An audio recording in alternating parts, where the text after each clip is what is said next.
नए नए तरीके, जिसको हम वियर्ड मास्क कहते हैं, जिसमें मेंस्ट्रुअल मास्क है, सीमेन मास्क है।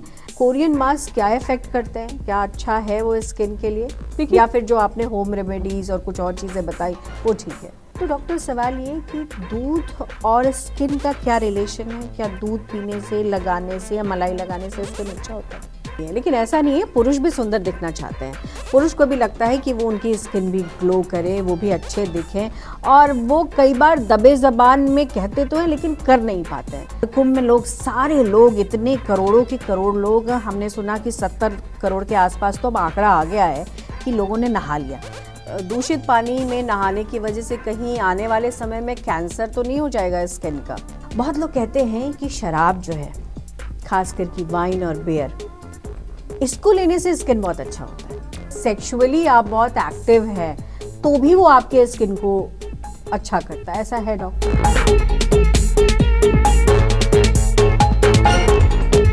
नमस्कार, न्यूज़ 24 के डिजिटल प्लेटफॉर्म पर आपका बहुत बहुत स्वागत है। एक इंग्लिश में लाइन है कि first impression is your last impression, यानी जब भी किसी व्यक्ति से आप मिलते हैं, जो उसका अपीयरेंस है, कई बार वही आपके लिए दिमाग में एक तरीके से उसका इंप्रेशन बना लेता है। तो इसीलिए हर व्यक्ति ये चाहता है, चाहे वो छोटा हो, बुजुर्ग हो, महिला हो, पुरुष हो, सब ये चाहते हैं कि वो सुंदर दिखें, स्मार्ट दिखें, और उन्हें कोई रामबाण तरीका मिल जाए जिससे कि उनकी सुंदरता कभी ख़त्म ही ना हो। तो आज हम कोशिश यही करेंगे कि अगर आप सुंदर हैं तो उसकी सुंदरता को हम और निखारें।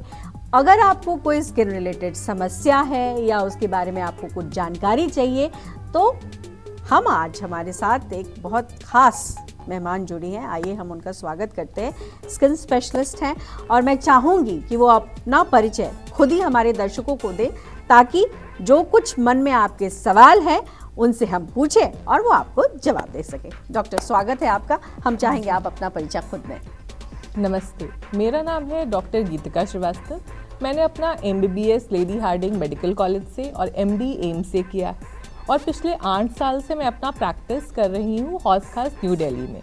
और आज thank you for welcoming me on your show ma'am. मैं इसलिए चाहती थी कि ये खुद से इंट्रोडक्शन दे कि आपने सुना कि देश के सबसे बड़े अस्पताल से इन्होंने MD और MBBS किया है, और ऐसे में जाहिर तौर पर अब आपने अंदाज़ा लगा लिया होगा कि जो भी इनके पास जानकारी होगी वो पुख्ता होगी और आपके जीवन को वो बदल सकती है। तो चलिए अब हम शुरुआत करते हैं, और इसीलिए सबसे पहले तो मैं और ये भी कहना चाहूँगी डॉक्टर अपने दर्शकों को कि आज जो है थोड़ा समय निकाल कर ये देखिएगा ज़रूर, क्योंकि ऐसे ऐसे आपको टिप्स डॉक्टर देंगी ना, जिससे कि आप खुशी नहीं होंगे, आपको लगेगा कि आपके जीवन में बड़ा बदलाव आ गया है। तो शुरुआत करते हैं डॉक्टर। सबसे पहले तो मुझे ये बताइए कि आजकल बड़ी चर्चा हो रही है कुंभ की, और कुंभ में लोग, सारे लोग, इतने करोड़ों के करोड़ लोग, हमने सुना कि 70 करोड़ के आसपास तो अब आंकड़ा आ गया है कि लोगों ने नहा लिया। आस्था है, लोग पहुंच रहे हैं, लेकिन ये भी सवाल उठ रहा है कि पानी जो है वो बड़ा दूषित हो गया है, बीमार हो रहे हैं लोग, किन्हीं को कुछ प्रॉब्लम है, किसी को डायरिया हो गया है, किसी को रैशेस आ रहा है, किसी को एलर्जी हो रही है। तो ऐसे में जो कुंभ में स्नान करके आए लोग हैं या वो जो गए, उन लोगों को क्या कुछ ख्याल रखने की ज़रूरत है? जी देखिए, कुंभ बहुत ही बड़ा आयोजित समारोह है और हमें एज इंडियन बहुत सेलिब्रेट करना चाहिए इसको, लेकिन बस कुछ खास बातों का ध्यान रखना है जब भी हम कुंभ जा रहे हैं। मैं पर्सनली खुद भी कुंभ स्नान करके आई हूँ और ये सारे मैंने नुस्खे उस वक्त भी अपनाए थे। तो जैसे कि हाँ, बहुत सारे लोग अगर कहीं पे स्नान कर रहे हैं तो थोड़ा सा पानी दूषित होना तो नॉर्मल है, लेकिन देखिए आपकी चमड़ी, आप अपनी चमड़ी को बिल्कुल अंडर एस्टिमेट ना करें। Skin is the largest organ और skin is known as a barrier. ये हमारे अंदरूनी अंगों को वैसे भी प्रोटेक्ट रखता है। हमारे हार्ट, लिवर, किडनी, उसके लिए एक रैपर है जो हमारे अंदरूनी ऑर्गन्स को प्रोटेक्ट कर रहा है। तो इसका बैरियर अपने आप में इतना इंटैक्ट होता है कि अगर ये स्किन स्ट्रांग है तो आपका बाहरी कोई भी तत्व नुकसान नहीं पहुंचा सकता। तो अगर आपकी स्किन पूरी तरीके से स्वस्थ है तो आपको ज़्यादा परेशान होने की ज़रूरत नहीं है कि मैं कुंभ में जाऊंगी और मुझे रैशेस हो जाएंगे। हाँ, आप नहाइए, 1 बार 2 बार डुबकी अपनी आस्था के अकॉर्डिंग लगाइए और घर जाके तुरंत स्नान कर लीजिए साफ पानी से। अगर आपकी स्किन बिल्कुल अच्छी है तो कोई प्रॉब्लम नहीं होगा। ठीक है। प्रॉब्लम उनको हो रहा है जिनका स्किन बैरियर में प्रॉब्लम है, उनको रैश एक्जिमा होता रहता है, स्किन अत्यधिक ड्राई है, उनमें चांसेस हो रहे हैं कि रैश हो जाता है। हाँ, क्योंकि अब तो महाकुंभ खत्म हो गया है और लोग स्नान करके भी आ चुके हैं, तो इसमें बहुत सारे लोगों की ये भी शिकायत रही कि खराश आना, ईचिंग होना, तो उसके लिए अभी से क्या कुछ प्रिकॉशन लेने की ज़रूरत है। और कई बार हमने ये भी देखा है डॉक्टर कि कुछ समय के बाद स्किन में इफेक्ट आना शुरू होता है, तो क्या करें इसके लिए? तो इसके लिए आपको सबसे पहला सबसे घरेलू उपाय ये है कि खूब सारा मॉइस्चराइजेशन यूज करना है। तो आपका जो नारियल का तेल है वो बहुत अच्छा मॉइस्चराइजर है। घोड़े का तेल एक बार सुबह एक बार शाम लगाना है पूरी बॉडी में। आपका स्किन बैरियर उसी से धीरे धीरे ठीक होने लगेगा। और मोस्ट ऑफ द टाइम अगर आपको इचिंग हो रही है, खराश हो रही है, तो उसका रीजन होता है ड्राई स्किन। तो जहां आप अपने स्किन में मॉइस्चराइजेशन कर देंगे आपका वो इचिंग खत्म हो जाएगा। रैश हो गया है तो स्टेरॉइड ऑइंटमेंट्स अवेलेबल हैं, वो आप लगा सकते हैं, बट कभी भी स्टेरॉइड ऑइंटमेंट बिना डॉक्टर के प्रिस्क्रिप्शन के मत यूज करिए, क्योंकि इसका अत्यधिक यूज से स्किन काफी पतली हो सकती है। इसको एज ए इमरजेंसी यूज करें, ये नहीं कि हर रोज ही उसको लगाना है। 2 से 5 दिन से ज्यादा एक बार में कभी भी स्टेरॉइड ऑइंटमेंट नहीं लगाना चाहिए अगर आपके शरीर पे कोई रैश हो गया है। तो ये 2 चीजें सफिशिएंट है आपके छोटे मोटे प्रॉब्लम्स को ठीक करने के लिए घर बैठे। बहुत लोग इस बात को लेकर भी घबरा रहे हैं कि दूषित पानी में नहाने की वजह से कहीं आने वाले समय में कैंसर तो नहीं हो जाएगा स्किन का? ये एक्चुअली कैंसर फोबिया हम सबको बहुत है और होना भी चाहिए, जानलेवा बीमारी है। लेकिन देखिए बहुत सिंपल सी चीज है, कैंसर तब तक नहीं होगा जब तक डीएनए लेवल पे म्यूटेशन नहीं होगा। कैंसर का मेन उसका क्या पर्सनालिटी होता है? उसका ये पर्सनालिटी होता है कि वो डिवीजन कभी रुक ही नहीं रहा है। वो एक ग्रुप है अमर सेल का जो बार बार मल्टीप्लाई होता जा रहा है, बट उस सेल डेथ नहीं हो रही है। तो ये तभी हो सकता है जब डीएनए लेवल पे चेंजेस आ जाए बॉडी पे। और स्किन आपका एक बैरियर स्ट्रांग है, तो सिर्फ एक पानी में डुबकी लगाने से कैंसर तो नहीं हो पाएगा, क्योंकि डीएनए लेवल के चेंजेस नहीं हो पाएंगे। जैसे जैसे गर्मी आएगी लोगों के जहन में ये सवाल होगा कि हमेशा बात होती है कि हम सनस्क्रीन लगाएं। सनस्क्रीन जो है उसको लेकर बहुत सारे मिथ भी हैं और बहुत सारी जानकारी, अच्छी जानकारी भी है। तो आप डॉक्टर बताएं कि कौन सा SPF लगाना चाहिए? क्या SPF 50, 100 जो क्लेम किया जाता है उसमें कुछ होता भी है या फिर सिर्फ क्लेम है? देखिए SPF का मतलब होता है सन प्रोटेक्शन फैक्टर। अब हमें ये बताया गया है कि जो सनस्क्रीन है वो UV रेज की किरणों से बचाव के लिए है, बट UV रेज के भी मल्टीपल सब टाइप्स हैं, UVA, UVB और जो हमें दिख रहा है विजिबल लाइट। और हर स्पेक्ट्रम के अपने अपने चेंजेस हैं जो स्किन लेवल पे हो रहे हैं। UVA हमें एजिंग करवाता है, वो बहुत डीप चला जाता है स्किन के अंदर और स्किन पे एजिंग वाले साइंस करवाता है। UVB सारे पिगमेंटेशन, टैनिंग, सनबर्न करवाता है। और इंडियन स्किन में आजकल विजिबल लाइट के कारण भी पिगमेंटेशन हो रहा है। विजिबल लाइट कहने का मतलब? जो हमें दिख रहा है, मतलब इंडोर लाइटिंग। हम यहाँ बैठे हुए हैं, यहाँ धूप नहीं है बट विजिबल लाइटिंग है, तो उसके थ्रू भी एक पिगमेंटेशन इंडियन स्किन में देखा जा रहा है। अच्छा। क्योंकि Indian skin genetically it is pre dispose for pigmentation. हमारे अंदर मेलानिन ज्यादा ही नहीं होता, एक ऐसा क्वालिटी का मेलानिन होता है जिसको यू मेलानिन कहते हैं, जो हमारी स्किन टोन डार्क बनाता है। इससे हम बहुत आसानी से टैन हो जाते हैं एज कंपेयर टू यूरोपियंस जो बर्न हो जाते हैं। ये आप ये सोचो कि हमारा जो स्किन का मेलानिन है वो हमारा खुद का इंटरनल सनस्क्रीन है और वो हमें बचा रहा है कि वो धूप की किरणें स्किन के अंदर ना जाके डीएनए म्यूटेशन करके कैंसर ना कर दे। लेकिन अगर हम उसको हेल्प कर देंगे, एक सनस्क्रीन लगा देंगे, तो उसको मेलानिन इतना बनाना नहीं पड़ेगा, टैनिंग नहीं होगी। तो कुछ चीजें जो SPF की हेल्प करेंगी आपको, अगर आप उसको लगातार अप्लाई करते हैं, कि आपको एज रिलेटेड चेंजेस नहीं होंगे क्योंकि UVA ब्लॉक हो गया, सनबर्न, टैनिंग नहीं होगा, पिगमेंटेशन नहीं होगा क्योंकि UVB और विजिबल लाइट ब्लॉक हो गया।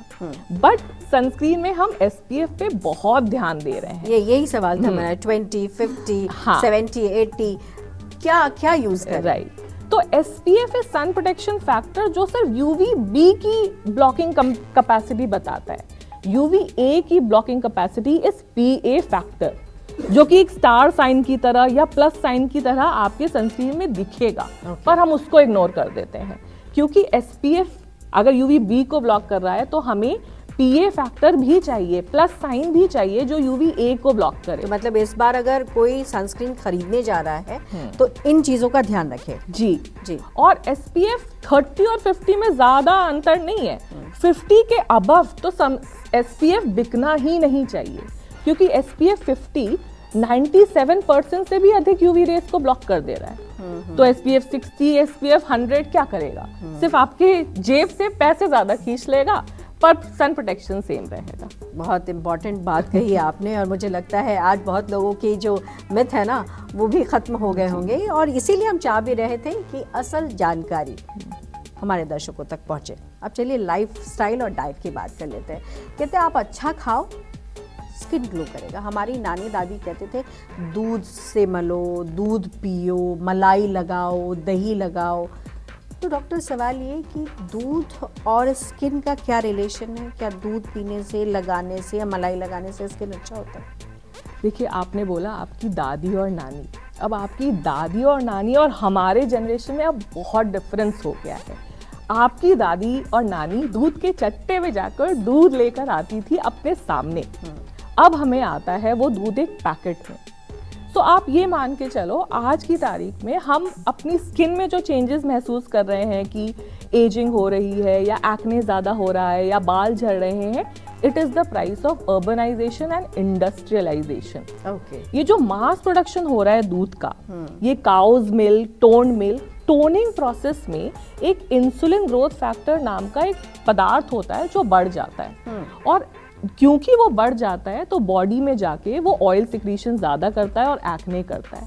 तो अभी हम लोग बोल रहे हैं कि आप काउज मिल्क और टोन्ड मिल्क से दूर रहो, बाकी आप पी सकते हो, प्रोबायोटिक्स, डेयरी, पनीर भी खा सकते हो। लेकिन ये दो प्रोडक्ट्स हमारी बॉडी में इंसुलिन सिक्रीशन करके ऑयल सिक्रीशन कर रहे हैं और एक्ने ज्यादा कर रहे हैं। और उस जमाने में और अभी के जमाने में भी बहुत फर्क है। हम पैकेट में वो दूध ले रहे हैं वो जो 4-4 दिन तक खराब भी नहीं होता। तो because of so much of hormones, उस गाय के अंदर भी हार्मोन के इंजेक्शन डाले गए हैं और वो ट्रिकल डाउन होते होते एंड कंज्यूमर तक आते आते हार्मोनल चेंजेस कर देते हैं बॉडी में, जो इस तरह की स्किन प्रॉब्लम्स कर रही हैं। इसीलिए आज की तारीख में दूध खतरनाक हो गया है, अनटिल अनलेस आपके पास खुद का फार्म हो। तो ये भी बहुत ज़रूरी था जानना। अच्छा डॉक्टर, अब मैं इस सवाल पे आती हूँ। बहुत लोग कहते हैं कि शराब जो है, खास करके वाइन और बियर, इसको लेने से स्किन बहुत अच्छा होता है। तो ऐसा है क्या कि लोग कहते हैं बियर लेने से, बियर का इस्तेमाल अगर आप बालों के लिए करें तो बाल बहुत अच्छे हो जाते हैं, वाइन ले ले तो आपका जो चेहरे का स्किन है वो ग्लो करने लगता है, ऐसा है क्या? देखिए, मैं इसका आंसर देने से पहले ये बोलूँगी कि सब चीज़ मॉडरेशन में अच्छा है। हाँ। वाइन, स्पेशली रेड वाइन, इसका एक साइंटिफिक रीज़न है। उसमें एक तत्व पाया जाता है रेस्वेराट्रॉल। आजकल ये काफ़ी स्किन क्रीम्स में भी, ये एंटी एजिंग, आप ये मान के चलो ये अमृत है। रेस्वेराट्रॉल हमारे रेड ग्रेप्स, रेड बेरीज और रेड वाइन में पाया जाता है और ये हमारा नेचुरल एंटी एजिंग हार्मोन है। तो इस वजह से जो लोग एक ग्लास रेड वाइन या half a glass of red wine almost 2 to 3 times a week लेते हैं, तो उसके वजह से उनकी स्किन यंग दिखती है। But then moderation is the key. आपका अगर अल्कोहल कंटेंट बहुत ज्यादा, वाइन में कंटेंट ऑफ अल्कोहल इज 40%, तो अगर आप वाइन ज्यादा मात्रा में लेंगे तो अल्कोहल हाई होने की वजह से स्किन डिहाइड्रेटेड हो जाएगी और एजिंग ज्यादा हो जाएगा। तो wine in moderation is good, but wine in excess will cause dehydration of the skin और झुर्रियां और एजिंग जल्दी आ जाएगा। बियर इसलिए बोलते हैं बालों में हम टॉपिकली लगा रहे हैं, मतलब ऊपर से लगा रहे हैं, उसको कंज्यूम नहीं कर रहे हैं। बियर एक कंडीशनर का काम करता है और आपके बालों को फ्रिजीनेस, आपके बालों का क्यूटिकल अच्छा कर देता है और बाल नर्म और मुलायम हो जाते हैं। तो इसीलिए बियर लगाना for the hair is still good, but beer consumption ज़्यादा अच्छा नहीं है। मतलब अत्यधिक कोई भी चीज़ अच्छी नहीं होती है।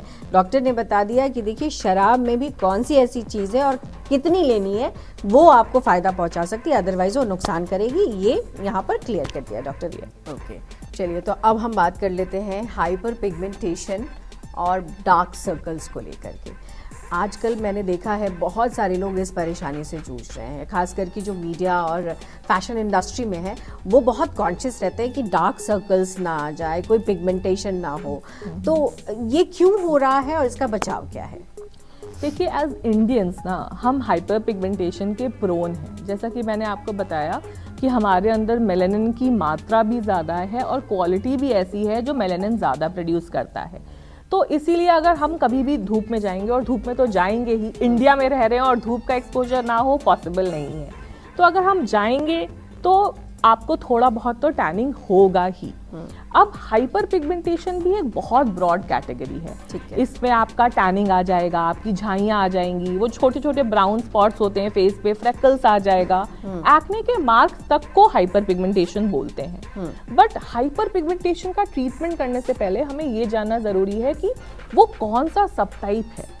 मैं अक्सर अपने पेशेंट्स को भी बोलती हूँ, जब तक डायग्नोसिस नहीं पता ट्रीटमेंट मत स्टार्ट करो। हाइपर पिगमेंटेशन आजकल कॉमन जनता को बहुत पता है, बट कौन सा हाइपर पिगमेंटेशन? क्या वो झाइयाँ हैं जो पूरी तरीके से ठीक नहीं हो सकती? क्या वो फ्रेकल्स है जो एक ट्रीटमेंट से 2 साल तक आपको छुटकारा दे सकती है? क्या वो एक्ने मार्क है जो आपको परमानेंटली ठीक हो सकते हैं? तो हाइपर पिगमेंटेशन का कौन सा सब टाइप है ये जानना जरूरी है before even starting the treatment. अच्छा, डार्क सर्कल जो है ना वो बहुत डिफिकल्ट है, बहुत। एज ए डर्मेटोलॉजिस्ट मैं कह रही हूँ, इट इज डिफिकल्ट। तो आई एम विथ यू अगर आपको डार्क सर्कल्स है और आप डार्क सर्कल से जूझ रहे हैं। बट कुछ हम इसको बोलते हैं गुड प्रोग्नोस्टिक फैक्टर, मतलब कि कुछ इंडिकेटर्स होते हैं कि इसका डार्क सर्कल ठीक किया जा सकता है।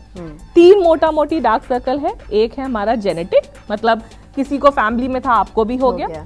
एक है वैस्कुलर और एक है पिगमेंटेड। ये क्या है? अगर वैस्कुलर है तो ब्लूइश कलर का होगा। आपके नसें हैं आंखों के अराउंड, हमारी जो आईज होती हैं, they are the thinnest skin of the entire body.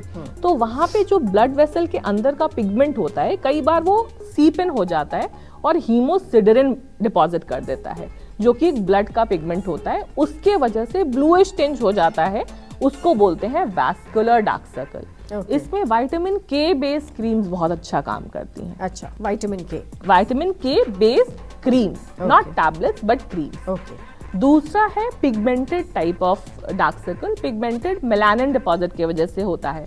तो इसमें आपके कन्वेंशनल स्किन लाइटनिंग क्रीम, ये कोजिक एसिड, आर्ब्यूटेन, ये सब डेफिनेटली काम करती हैं। बट किस टाइप ऑफ डार्क सर्कल में क्या ट्यूब देना है, इसकी समझ या आप खुद कर लो या किसी डॉक्टर से पूछ लो। खुद से अच्छा है कि डॉक्टर से पूछे, क्योंकि कई बार खुद से करने में कई बार गलतियां भी होती हैं। तो अब कुछ लोग चाहते हैं डॉक्टर कि दवाई ना लें, कोई क्रीम ना लगाएं और कुछ होम रेमेडीज ऐसे मिल जाए जिससे कि स्किन ग्लो करता रहे या फिर कोई एलर्जी भी ना हो स्किन में।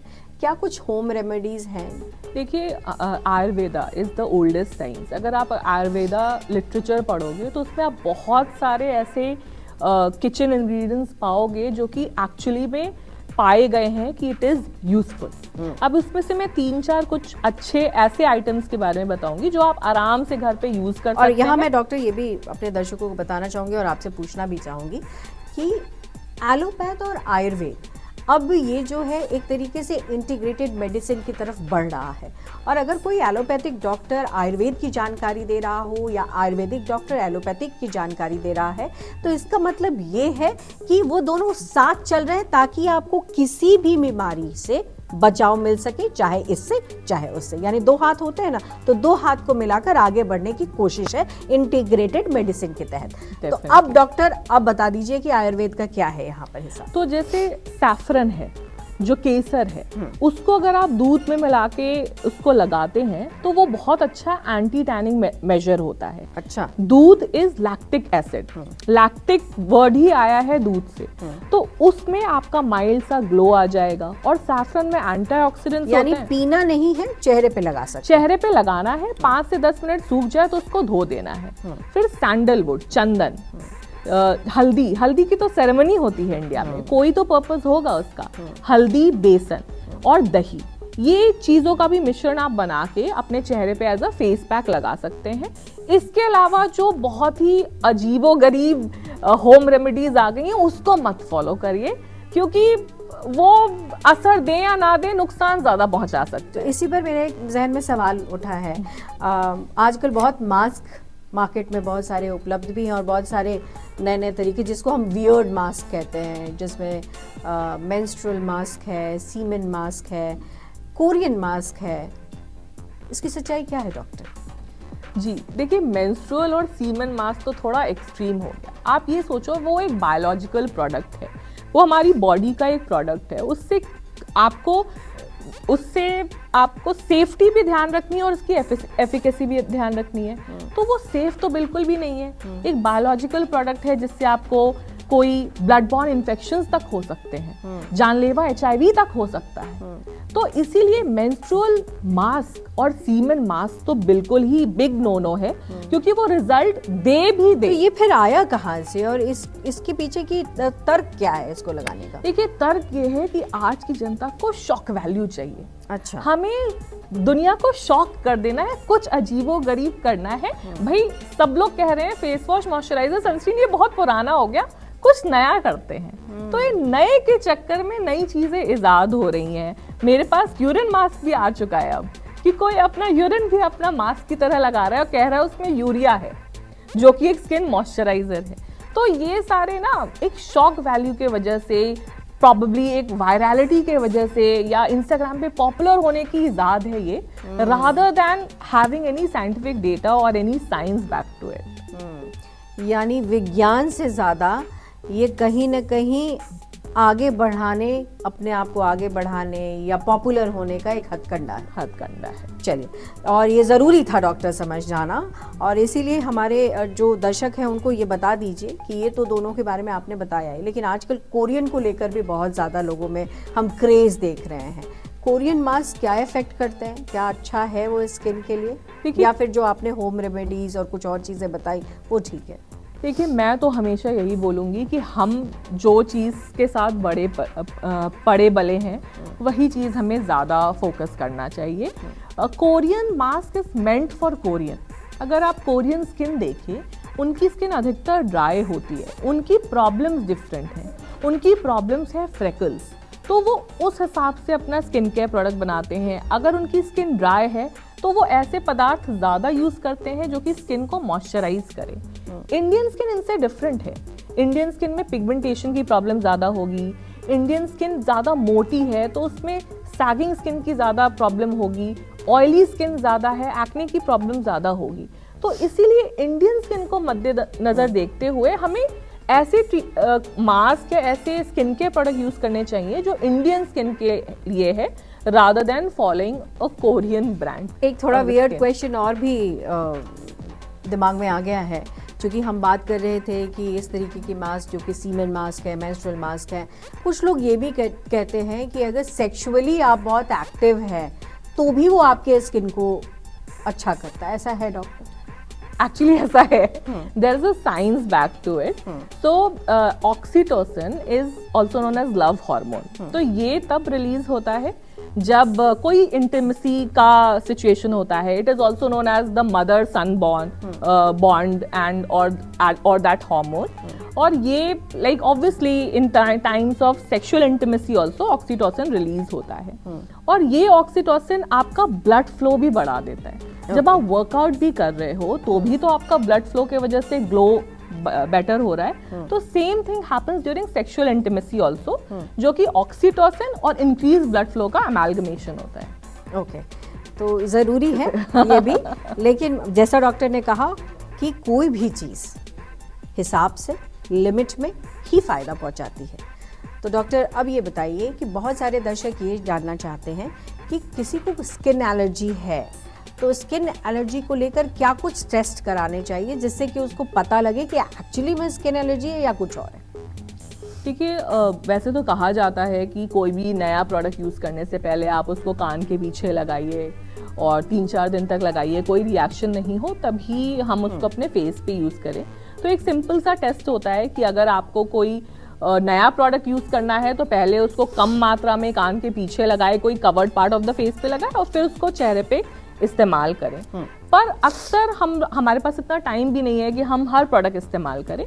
तो अगर आपकी स्किन बिल्कुल सही अच्छा चंगा काम कर रही है, अपना फेस वॉश मॉइस्चराइजर सनस्क्रीन आप लगा रहे हैं, ठीक है, लेकिन अगर रिएक्शन लग रहा है आपको लग रहा है लाल लाल दाने हो रहे हैं या स्किन बर्न कर रही है या बहुत रूखी हो गई है, तब आप एक सिंपल सा टेस्ट कर सकते हैं। जो भी प्रोडक्ट उस टाइम आप लगा रहे हैं अपने फोरआर्म पे उसको सुबह शाम लगाइए नेक्स्ट 7 डेज तक। ओके। एक प्रोडक्ट को एक बार में। और इसको बोलते हैं ROAT test, repeated open application test, कि आपने उसको घर पे ही टेस्ट कर लिया सुबह शाम लगा के, वो एरिया अगर एलर्जी हो गया दैट मीन्स उस प्रोडक्ट से आपको एलर्जी है, वो प्रोडक्ट आप डिस्कार्ड करके बाकी प्रोडक्ट्स यूज कर सकते हैं। तो हमारे दर्शक ये आज जानना चाहेंगे कि कहाँ वो जाएं, किस डॉक्टर के पास जाएं जहाँ पर वो पैसे तो खर्च करें लेकिन उनको अच्छी चीज़ें और अच्छी सलाह, हम इसके माध्यम से तो आज फ्री में उनको बता ही रहे हैं कि क्या कुछ उनको करने की ज़रूरत है, लेकिन एक दिमाग में रहता है और ख़ास करके आजकल के यंगस्टर्स को जो अपने आप को बिल्कुल स्मार्ट फिट सुंदर दिखना चाहते हैं, उनकी जो पॉकेट मनी होती है वो बहुत कम होती है, तो वो चाहते हैं कि 500 रुपये में काम बन जाए। तो आज उनके लिए भी सलाह दे दीजिए।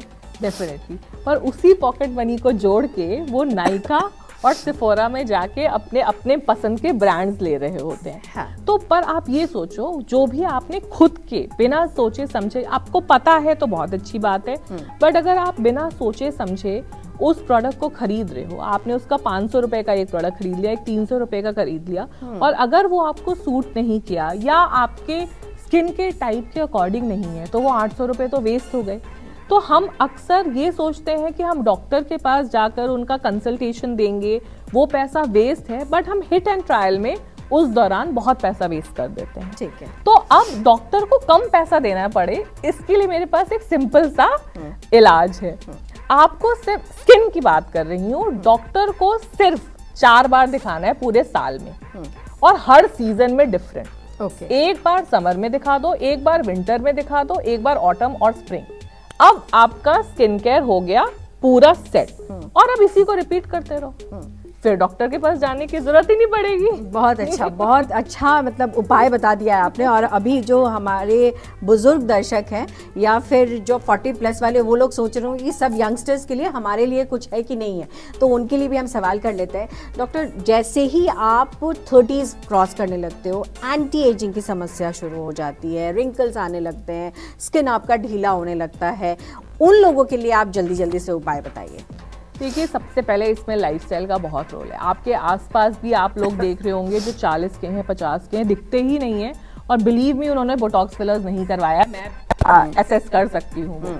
वो है अच्छी लाइफस्टाइल। मतलब आप योगा से, मेडिटेशन अगर कर रहे हैं, वो पैरासिम्पैथेटिक सिस्टम को इम्प्रूव कर रहा है, आपके स्ट्रेस हार्मोन को कम कर रहा है, आपकी बॉडी के अंदर का फ्री रेडिकल जो टॉक्सिन एक्यूमुलेट हो रहा है दिनचर्या में, उसको कंट्रोल कर रहा है। दूसरा है एक्सरसाइज एंडोर्फिन बढ़ा रहा है।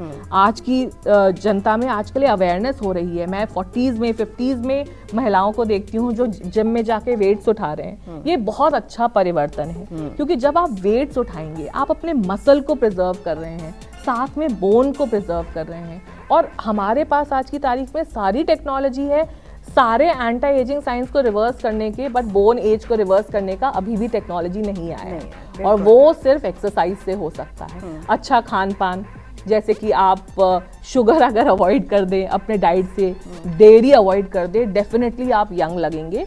There is a term known as sugar sag, मतलब शुगर ज़्यादा खाओगे तो स्किन सैग करेगी। तो इसीलिए अगर आप कुछ ना कर सको, अगर सिर्फ शुगर अवॉइड कर दो, तो आप डेफिनेटली यंग दिखोगे as compare to contemporaries without botox and fillers. और अब ये भी सवाल है कि आजकल बहुत सारे स्किन को लेकर टेक्निक्स आ गए, जैसे आप बोटॉक्स की बात कर रही थी, बहुत लोगों के जो कहते हैं अपने लिप्स को चेंज कराते हैं या फिर डबल चिन हो जाना, इस तरीके की टेक्निक का इस्तेमाल क्या ठीक है या फिर नेचुरली फिट रहना ज़रूरी है? देखिए, to each on its own. देखो, स्किन ना एक डिजायर है, ये नीड नहीं है। आपकी झाइयाँ भी हैं तो भी वो एक डिजायर है कि मेरी फ्लॉलेस स्किन लगे, वो जानलेवा नहीं है। तो ये हर किसी का अपना खुद का डिसीजन होगा कि वो एक फिलर बोटॉक्स की तरफ जाना चाहता है या नेचुरल रहना चाहता है। पर क्योंकि मैं इस इंडस्ट्री से हूँ, तो जो लोग फिलर बोटॉक्स करवाते भी हैं वो भी सिर्फ नेचुरल दिखना चाहते हैं। They just want to look a better version of themselves, they don't want to change. तो कभी भी कोई भी चीज मॉडरेशन में अच्छी होगी। अगर आप बोटॉक्स साल में 2 बार करवा रहे हैं, फिलर 1.5 साल में 1 बार करवा रहे हैं, आपका चेहरा बिल्कुल नहीं बदलेगा और छोटे छोटे चेंजेस से ना थोड़ा फेस यंग दिखते रहेगा और शीशे में देखोगे अच्छा नुकसान फील होगा। नुकसान नहीं है। नुकसान तो बिल्कुल भी नहीं। अच्छा, जैसे मेरा चेहरा है डॉक्टर, टचवुड अभी तक कभी मुझे पिंपल्स वगैरह चेहरे पे नहीं हुए, तो कई बार मुझसे लोग पूछ भी लेते हैं कि तुमको कभी पिंपल्स नहीं होते, और देखती हूँ मैं कई बार बहुत सारे ऐसे फ्रेंड्स हैं या जानने वाले, उनके बहुत सारे पिंपल्स हो जाते हैं, गर्मी में खासकर पिंपल्स होते हैं। तो ये क्या स्किन टू स्किन डिफर करता है या क्या है इसके पीछे पिंपल्स और एक्ने का? आपके केस में 2 रीजन है। एक तो ड्राई स्किन है। ड्राई स्किन और ऑयली स्किन के अपने अपने प्लस माइनस हैं। ड्राई स्किन में क्या होगा, एक्ने बहुत कम होंगी, इनफैक्ट उनकी टेक्सचर भी बहुत अच्छी होएगी, उनका ना ओपन पोर्स नहीं दिखेंगे, स्मूथनेस रहेगी। लेकिन ड्राई स्किन में ना उतना ग्लो नहीं आएगा। लेकिन ऑयली स्किन में एक्ने ज़्यादा होता है। तो अगर ड्राई स्किन है आपकी, इसलिए एक्ने के चांसेस कम हैं। दूसरा, 85% टीनेजर्स को एक्ने होते हैं, तो आप उस 15% स्लॉट में हो जिसमें आपको एक्ने नहीं हुए, तो you are just plain lucky also. अच्छा डॉक्टर, एक सवाल ये भी कि आजकल राइस वाटर को लेकर भी बड़ा बहुत ज़्यादा चर्चा है। ये राइस वाटर कैसे काम करता है स्किन पे? राइस वाटर प्रीडोमिनेंटली हाइड्रेशन और हाइग्रोस्कोपिक नेचर से काम करता है। हाइग्रोस्कोपिक नेचर का मतलब कोई ऐसा तत्व जिसको जब पानी में डाला जाए वो पानी को एब्जॉर्ब कर ले। तो राइस वाटर एक तरह से मॉइस्चराइजर सीलेंट का काम कर रहा है कि आपके चेहरे पे आपने मॉइस्चराइजर लगाया, उसके साथ आपने राइस वाटर का टोनर या मास्क लगा लिया, तो आपके मॉइस्चर को लॉक इन कर देगा और जब आपकी स्किन हाइड्रेटेड होगी तो ग्लो करेगी। इसीलिए वो ग्लो सेरम की तरह यूज होता है। डॉक्टर, हम खूबसूरती की जब बात करते हैं तो महिलाएं दिमाग में आती हैं, लेकिन ऐसा नहीं है, पुरुष भी सुंदर दिखना चाहते हैं। पुरुष को भी लगता है कि वो उनकी स्किन भी ग्लो करे, वो भी अच्छे दिखें, और वो कई बार दबे ज़बान में कहते तो हैं लेकिन कर नहीं पाते हैं। जैसे SPF अब यूज़ करने लगे हैं लोग। तो पुरुषों के लिए क्या कुछ बताएं कि क्या कर सकते हैं वो अपने स्किन को अच्छा रखने के लिए? देखिए, पुरुषों को मैंने जो एक्सपीरियंस किया है, उनको सिंपल स्किन केयर चाहिए। लड़कियां कर लेंगी, महिलाएं कर लेंगी 10 स्टेप स्किन केयर, बट लड़कों से नहीं हो पाता अक्सर, मेजॉरिटी में। तो उनका स्किन केयर बिल्कुल सिंपल रखना है। एक फेस वॉश और एक सनस्क्रीन मॉर्निंग में, फेस वॉश और मॉइस्चराइजर / सेरम एट नाइट। तो 2 प्रोडक्ट सुबह, 2 प्रोडक्ट शाम। सिंपल स्किन केयर रखोगे, वो आराम से फॉलो करेंगे। अच्छी बात ये है, पुरुषों की स्किन बहुत मोटी होती है, तो वो मॉइस्चराइजर भी लगा लेना तो तुरंत स्किन ग्लो करने लगती है। तो इस वजह से वो सिंपल स्किन केयर भी करेंगे ना, उनकी स्किन बहुत अच्छे से ग्लो करेगी। सनस्क्रीन लगाने की जरूरत है गर्मियों में? सनस्क्रीन तो हर किसी को लगाने की जरूरत है, क्योंकि ये आपको एजिंग से भी बचा रहा है, टैनिंग से भी बचा रहा है। अगर आपका डार्कर स्किन टोन है तो सनस्क्रीन टैनिंग से बचा देगा, एजिंग से बचा देगा।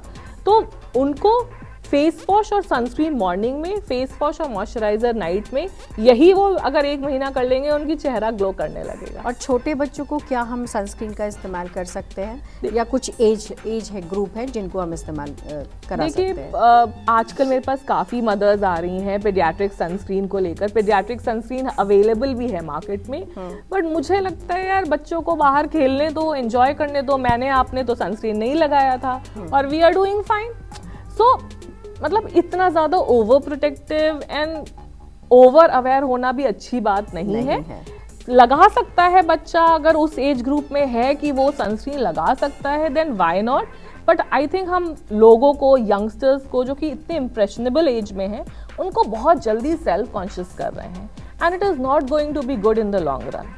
सो not a good idea to impose beauty at such an impressionable age. चलिए, तो जाते जाते 5 ऐसी चीज़ें बता दीजिए जो इस गर्मी में स्किन का बचाव करे हमारे दर्शकों को, चाहे वो कोई भी एज ग्रुप में हो. स्किन केयर के हिसाब से कि खाने पीने के सब हिसाब से बताइए. सब हिसाब से. सबसे पहले तो बहुत पानी पीना है, नारियल पानी, उसमें इलेक्ट्रोलाइट्स भी होते हैं. दूसरा है आपको अपना SPF ज़रूर लगाना है, क्योंकि इस गर्मियों में आपको बहुत टैनिंग हो जाएगी अगर आप SPF नहीं लगाओगे. तीसरा, मॉइस्चराइज़र स्किप मत करना, क्योंकि हमें अक्सर लगता है कि मॉइस्चराइज़र लगाने से हमें ऑयली हो जाएगी स्किन, बट अगर आप रेगुलर मॉइस्चराइज़र लगाओगे तो आपकी ऑयली स्किन भी कम ऑयली हो जाएगी. चौथा, बहुत ज़्यादा आपको रसीले फल खाने हैं, जैसे कि वाटरमेलन, मस्क मेलन. ये सारों फलों का वाटर कंटेंट बहुत अच्छा होता है और ये आपकी स्किन को बहुत तरोताज़ा बनाता है. और पांचवा, आप फेस मिस्ट का इस्तेमाल ज़रूर करें. ये फेस मिस्ट आपकी स्किन को हमेशा हाइड्रेटेड रखेगा, तरोताज़ा रखेगा और हमेशा यंग रखेगा. चलिए, बहुत बहुत शुक्रिया डॉक्टर, आपने बहुत सारी महत्वपूर्ण जानकारियाँ दी हैं और मुझे लगता है कि आज हमारे दर्शकों को बहुत सारे टिप्स मिले हैं जिसका उनको बहुत फ़ायदा मिलने वाला है. और एक डॉक्टर ने बड़ी महत्वपूर्ण बात कही, ओवर अवेयरनेस नुकसानदायक होता है. अवेयरनेस होनी चाहिए, लेकिन ओवर अवेयरनेस की वजह से कई बार हम खुद का नुकसान कर लेते हैं. इसीलिए डॉक्टरों की सलाह मानना बेहद ज़रूरी है, और ख़ास करके स्किन को लेकर के, क्योंकि एक गलती आपके चेहरे को, आपके स्किन को बिल्कुल ख़राब कर देगी. आज हमने यही कोशिश की कि एक्सपर्ट से हमने बहुत सारे सवाल किए, बहुत कुछ जाना, ताकि आपका स्किन टोन जो है, स्किन है, वो बहुत अच्छा रहे और आने वाले समय में उस पर कोई नुकसान ना हो. अगले एपिसोड में हम फिर किसी एक्सपर्ट के साथ मौजूद होंगे और बहुत सारी जानकारियाँ आपके पास लेकर आएंगे. नमस्कार.